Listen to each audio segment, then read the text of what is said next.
What are you thankful for?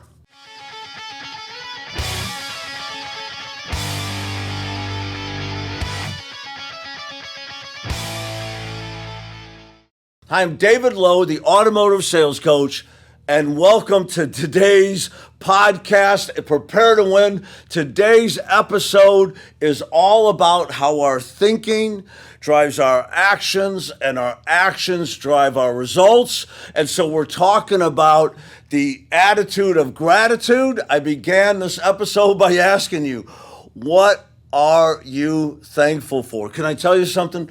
As I study people of excellence, people that pursued being better today than were yesterday, people that have accomplished great things, I want to know, how did they do it, right? What do they have in common? And we find that thoughts are things, and the people that achieve more really think better than other people, right? They've decided to master their mind, right? What goes in our computer comes out in our life. Our brain is our computer.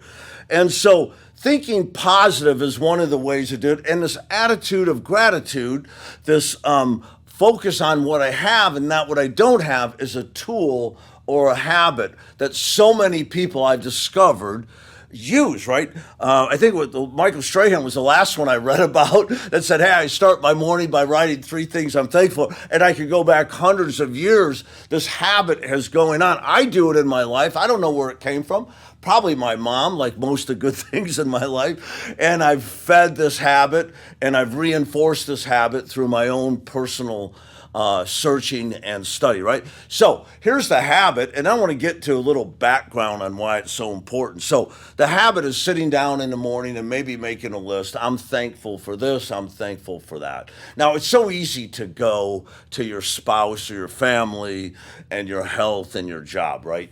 And we should be thankful for those things. We don't want to take those things for granted. And there's so many things in America that we're thankful for that other parts of the world, I mean, we take it for granted. Other parts of the world don't, right? I was watching a show, and it was in France. I think it was Paris. And this person was found this great apartment in Paris. It was a great luxury apartment, and the kicker was it also had good water pressure, right? They were making a big deal that this luxury apartment also has great water pressure. Now, I've really never thought about it at my house. Don't we take for granted that our water pressure should be good? A lot of the world doesn't have some of the basic niceties that we take for granted. Would it hurt you to be thankful for it? No, it doesn't hurt me. I know focusing on gratitude empowers me. So let's talk about that. So focusing on gratitude is part of Think Positive, right? And here's a book that I like. You know, I always say you put positive things in, positive things come out, right?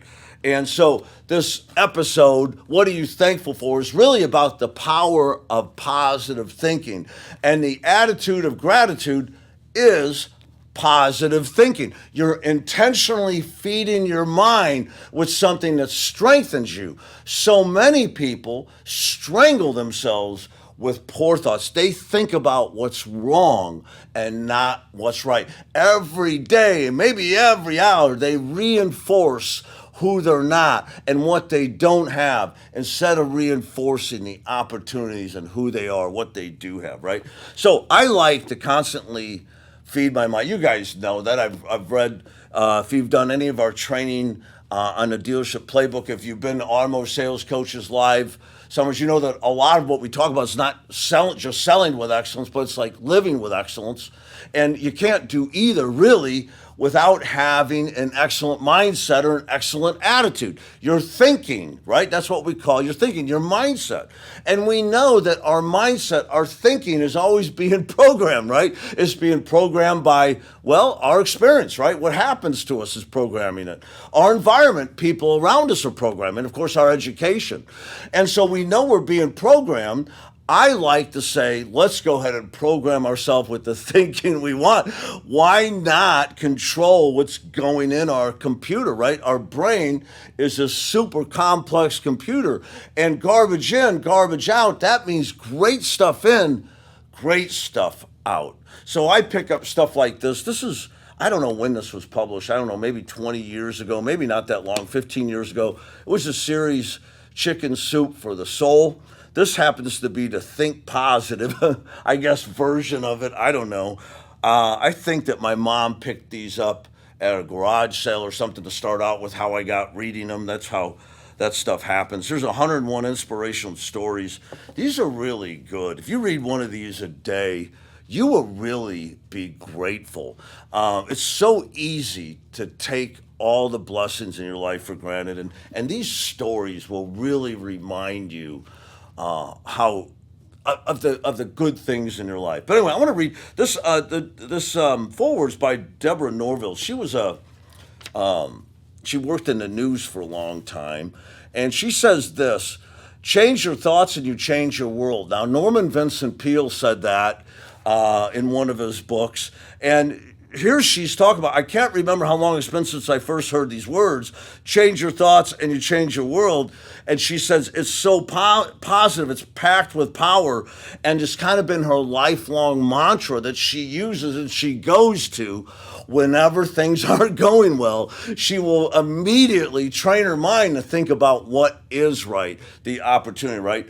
This power of the subconscious mind at work. It's constantly being programmed, and when our natural instinct to go negative, she's saying, remind yourself this: if I change my thoughts right now, I can change my world. In other words, I can impact the people and the opportunities around me based on my mindset. If my mindset is wrong or weak or negative, will that not affect the people around me? We talked about that heart coherence, the new science that's showing that our heart puts off something that can be felt 3 meters away sometimes. In other words, people know how you feel inside. Now, your words sometimes are meaningless. They feel the attitude you say them with. Our attitudes are contagious, and if we're negative, we'll have a negative attitude, and that will be contagious too, right? But she went on to talk about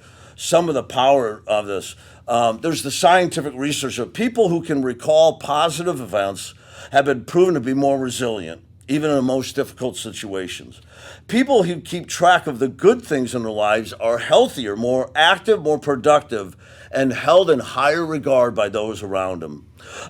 What's more, people who are aware of to accentuate the positive are smarter, better able to make cognitive associations and connected. They solve problems faster and more correctly. Kids who summon up positive memories do better on tests. Well, I don't have to take you through. If you're interested in the proof of what I have to say, there's plenty written about it. Spend a little time on Google and it'll prove it to you. Scientific fact that whatever you put in your computer, the programming determines what comes out, right? Scientific fact, whatever you put in your brain is going to come out in your life, right? What consumes your mind controls your life. Creed said that in one of their songs, and it's so true. Solomon says, as a man thinketh in his heart, so they are, right? And right, we thoughts are things. Think and grow rich thoughts. Just go back and do the research for yourself. If you're as convinced that I am that what I'm thankful for, my mindset will really impact the quality of my life, then you'll do something about it. I do. Every single day, I want this habit of focusing on what's right. And when things turn, hey, listen, things happen. None of us are perfect. We make mistakes, and things happen to us even when we don't mistake. Good things happen to bad people. How do we do it? I really believe we have to remember the power of positive thinking. And I think today's episode, I want to sum up for you, was all about how do you harness the power of positive thinking. I think we all know it's important, and I think reading positive material, hanging out with positive people, these are all good things. And I think one of the most impactful things you can do, I know, because I've been doing it, writing down, the act of writing down the things you're thankful for and meditating or praying over those daily will greatly impact your attitude. Okay, so here's the question for you. we know attitudes are contagious. True? Is the attitude you're carrying today, right now, the attitude you want your coworkers to have, your kids or your spouse to have, right? And that's really the gauge, isn't it?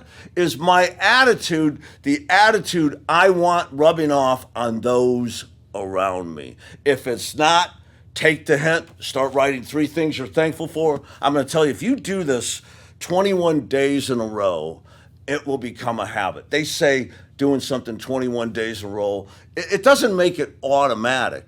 It just means you're more likely to continue doing it. There's more research that says if you take that habit for 21 days, you start it, I want to do this, I think about it, every day it comes easier, but I just do it for 21 days. If I want to make it a lifestyle, I need to continue 90 days more. So I take the 21 and I add the 90, that's 111 days. They say whatever you do over and over and over will become a habit and a lifestyle. That doesn't make it automatic, but it makes it something that you count on every day. And since this is a good thing, why not start working on that habit today? All right. Thank you so much for joining us for today's episode. What are you thankful for, right? The power of positive thinking. What your mind can conceive and believe, you can achieve. And so if you want this habit, you can have it. Good selling.